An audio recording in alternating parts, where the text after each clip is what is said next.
Dit land is mijn bloed. En die Spaken is hier zijn bedrijf begonnen. En dit land is al van nu zo'n 1800 jaar en zo. Ja, dus. Kijk, met zijn bedrijfje erbij krijgen wij een droombedrijf, jongen. Nou, dat verkoopt hij toch niet. Het land is het enige wat we bezitten. Het is ons verliezen en het is de tak ons verdienbeen. Gaat niet ben. Geef jou een goede prijs voor je land, jongen. Wat wil je nog meer? Oermiliek. Oh, maar als ik het dan kom nog iemand nemen. En halverwege de laatste bocht is het Wierda die valt. De Wierda ligt op Als de wij grond. dat land van Wierda niet te pakken krijgen, jongen, dan groeit dit bedrijf nooit. Ik daag jou uit om je land te verkopen.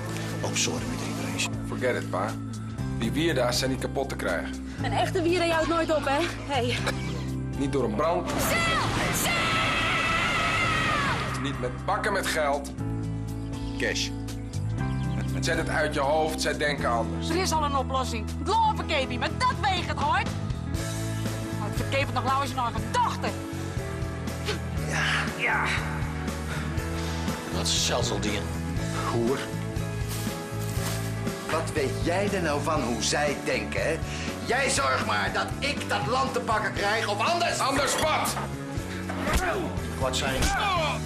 Komt er ook wel dat als jou wat verhegen ben ik er even het land te verkeven. Maar de burgemeester biedt net weer dat je dat wat prijs dan. Hast dat doen? Dit ben de plannen van prijs. Op het land van Wierda. Ik kan er niks meer van mij zien, jongens. Dit is wat het is. Doe vuile NSB'er. Doe vloed. Kent het net, verdomme! Au! Het is uw ziel. Eens geen deer, meest geen deer. En ik kan net zo moeten. Maar het land bloedt er eens. Het land bloedt.